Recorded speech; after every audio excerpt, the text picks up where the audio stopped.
공급하는 쪽으로 흘러 들어가야 되는데 이 사업자의 어떤 이익을 갖다가 이제 올리는 그런 쪽으로 흘러갈 이제 우려가 많다 이런 얘기가 되겠습니다. 공공 자가주택 부분이고요. 이쪽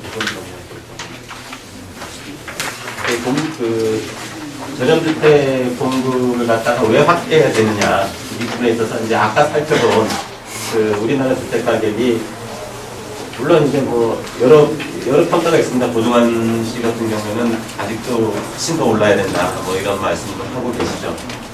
그런데 어쨌든 하여튼간 그 소득 수준 대비로 본다면 집값 자체만 결과물만 놓고 보면 아직 서울 집값이 다른 뭐 일본 동경이나 이런 데는 싸죠. 당연히 그 물가가 당연히 싸니까.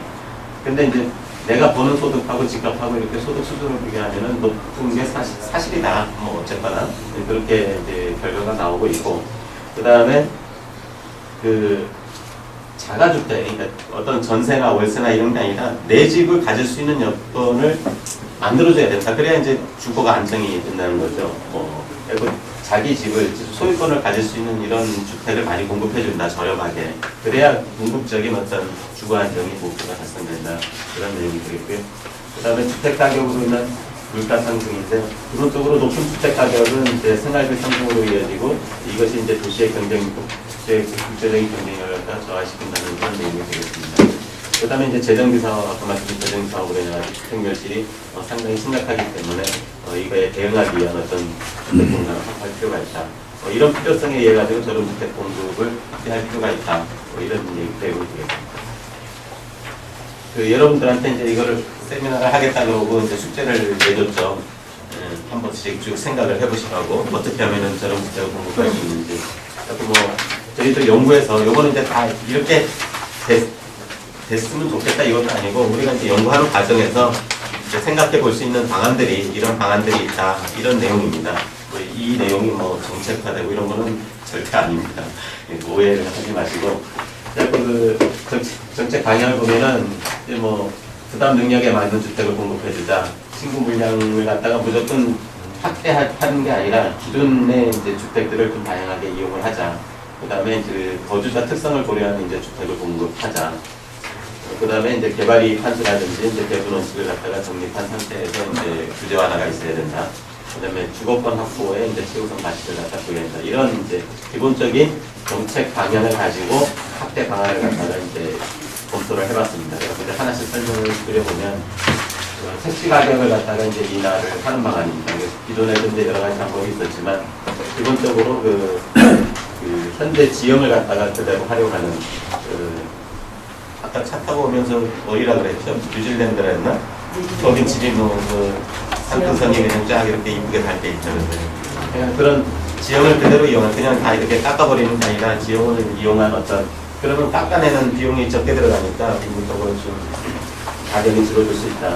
그 다음에 이제 이거 관련해서 많이 얘기되는 게 원형지. 세종시 때문에 얘기가 많이 됐었지만 이제 원형지 공급이죠. 원형지 공급은 공공이 토지 수용을 해가지고 그 다음에 이제 부지 조성을 한 다음에 이걸 잘라가지고 파는데 민간 아파트 업체한테 이걸 갖다가 자르긴 자르되 부지 조성을 안 한 상태에서 평평하게 암장에 수용만 한 상태에서 잘라가지고 바로 주면 민간 업자는 최대한 가격을 낮추기 위해 가지고 그 공공처럼 무식하게 다 평지를 만들어가지고 뭔가 사업을 하고 이러진 않는다는 거죠. 이게 원형지로 공급을 해주면 공공이 그 지역의 특성에 맞춰서 사업을 할 수 있을 거다. 이런 내용이 되겠습니다. 그 민간 입장에서도 보상가, 그러니까 수용한 그 가격 상태에서 그 토지비를 갖다가 인수할 수 있으니까 실제로 공급 가격에 대한 부담도 줄여줄 수 있고. 그 다음에 이제 최저 분야 가격 입찰제입니다. 현재 그 택지 신도시나 이런 거를 갖다가 만들 때 택지 분양을 할 때 그 감정 가격에 의한 이제 추첨이나 입찰 가격 기반은 이제 공개 경쟁을 하고 있습니다. 그러니까 좀 많이 써내죠. 당첨되기 위해서. 이제 이걸 갖다가 최저 분양 가격 입찰제로 좀 돌리자. 대신에 이제 그 주택의 기본 품질, 최소한의 품질, 품질은 정해놓고 그 품질을 갖다가 지키는 수준에서 최저 분양 가격 입찰제를 갖다가 진행을 해보자. 이런 얘기가 되겠고요. 그 다음에 그 도심 내 대규모 유휴부지. 그 도심의 중심 지역은 대부분 다 사유지이기 때문에 상당히 가격이 비쌉니다. 토지 가격이. 그래서 우리 은평 미타운 같이 육평뉴타운은 이제 뭐 도심도 있고 그 외곽에 이제 개발 그 그린벨트라든지 이런 것까지 같이 풀어가지고 구역을 일단의 구역을 갖다가 만들어서 한 사업들이거든요. 그 주로 도심 쪽 외곽지에 그 대규모 뉴타운 사업은 주로 이 도심 외곽지에 그 공공 땅도 같이 포함시켜 가지고 하는 방법으로 해보자 이런 내용이 되겠고, 그다음에 뭐 주로 이제 서울 중심으로 돼 있는데 개발 그린벨트라든지 공공기관이라든지 철도 부지 이런 것들을 갖다가 이제 개발할 때 이런 대규모 부지를 갖다가 중장기적으로 개발 계획을 위반해 가지고 정책적으로 좀 저렴 주택을 공급하는 방안을 갖다가 이제 해보자 이런 얘기고, 그다음에 신규 교통망 우리가 그 고속도로를 만들거나 그다음에 철도를 만들 때 이제 역을 만들거나 아니면 인터체인지를 만들거나 이렇게 하지 않습니까? 그럴 때 미리 이제 정부에서는 어디다가 IC를 낼지 뭐 이런 것들, 물론 민간도 정보가 금방금방 새버리니까 알긴 알지만 처음에 계획 세울 때 정부에서 그런 내용들을 다 계획을 하기 때문에 그 지역 땅을 미리 다 그 임대주 IC 나가는 지역들이나 옆 주변을 미리 다 정해놓자는 얘기입니다.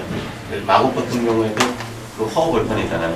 그리고 뭐 여기 성격지 어떻게 알아듣겠어요?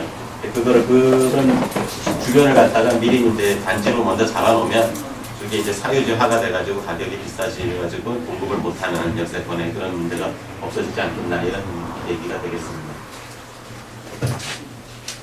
그 다음에 뭐 이거는 지금 사업하시는 분들은 당연히 반대를 할 텐데, 우리 이제 재건축이나 재개발할 때 지금은 재건축은 지금 비율을 하고 있어요. 증가되는 용적률에 이제 몇 프로 뭐 이렇게 하고 있는데, 재개발은 지금 주택 수로 하고 있습니다. 그러니까 내가 1000가구를 지면 그거의 17%를 갖다가 조합원으로 참여시키자 이런 이제 논문을 썼었는데, 일반적으로 우리 뉴타운 할 때, 뉴타운 개발할 때 국공유지가 한 20% 됩니다. 어떤 평균적으로 어떤 사업이든 간에 그 20% 이걸 어떻게 하냐면 조합에다 다 매각을 해요. 저렴하게 매각을 해버리거든요. 그런데 그러지 말고 공공이 그 지분을 가지고 조합원으로 참여를 해서 그 20%의 지분에 해당하는 그 소득이라든지 그 사업 이익이라든지 이런 걸 챙겨가지고 그걸 갖다가 그 지역의 임대주택이나 이런 걸 추가 공급하는 데 좀 사용을 하자. 뭐 이런 내용입니다. 그 다음에 이거는 소형 저렴주택 전용적률인데, 우리 재개발, 재건축을 할 때 일단 그 사업자가 이렇게 사업을 하겠습니다 이래가지고서는 뭐 용적률을 갖다가 뭐 200% 주세요, 220% 주세요 이렇게 들어오면 거기다가 임의로 30이나 50%를 더 붙여서 250%를 갖다가 용적률을 주면서 나머지 30%는 무조건 다 소형 저렴주택으로 추가적으로 지어라. 이런 식으로 좀 정책적으로 좀 전용 용적률 개념을 가져가자 이런 제안이 되고요. 마지막 페이지죠. 마지막 페이지인데, 이거는 이제 좀 생각을 해본 건데, 토지 임대부 이제 균형주택의 개념을 이제 말씀을 드렸어요, 아까. 이제 제가 고민해 본 거는 뭐냐면, 이 토지를 갖다가 이 일반 우리가 재개발할 때 보통 땅하고 건축물 지분이 이제 땅의 지분이 건축 등기 보면 나오죠. 뭐 몇 프로, 몇천 분의 총 면적분의 몇이라고 나오죠. 그 중에서 재개발하면서 아까 이제 그 추가 용적률 개념으로 이 땅의 지분을 갖지 않는 주택을 더 질 수 없냐 이걸 생각을 해본 겁니다. 그러니까 소유권에 땅 소유권은 없고 건물 소유권만 있는 주택을 좀 제공을 해보자. 재개발할 때 추가적으로. 물론 이 땅에 어떤 걸 활용할까 이걸 두고 여러 가지 이제 논란이 있을 수 있지만 하여튼 그런 방법도 있겠다. 생각을 해봤어요. 그래가지고 기존에는 무조건 다 이 전체가 다 땅하고 건축물하고 다 소유권을 갖고 있었는데, 좀 거기 원래 이제 소유를 하고 있던 사람들은 땅하고 지분을 같이 주고, 새로 그 소형 임대주택이나 이런 것들은 건축물만 추가적으로 더 올려가지고 건축물만 좀 분양을 하는, 우리가 이제 구분 지상권, 이제 지상권 구분 등기가 가능하거든요. 현재 법규상에서도. 구분 등기 개념으로 해가지고 좀 주택만 등기를 해주는 그런 주택을 갖다가 이제 좀 해보자.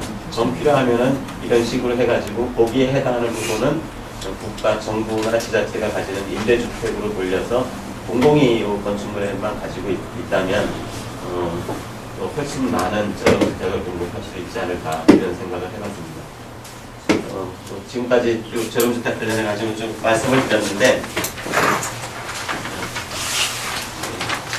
지금 그 방안들 이제 제가 제시한 여러 가지 방안들에 대한 의견도 좋고요. 아니면 국제에서 내준 나와 같이 혹시 추가적으로 이런 방법을 쓰면 어떨까 저렴주택을 공급하기 위해 가지고 그런 아이디어가 있으면 뭐 이렇게 또 말씀을 드리면 잘 토론이 안 되는데 하여튼 그 의견을 가진 분이 계시면 궁금한 사항이나 이런 게 있으면 질의응답 시간을 갖다가 수고하셨습니다.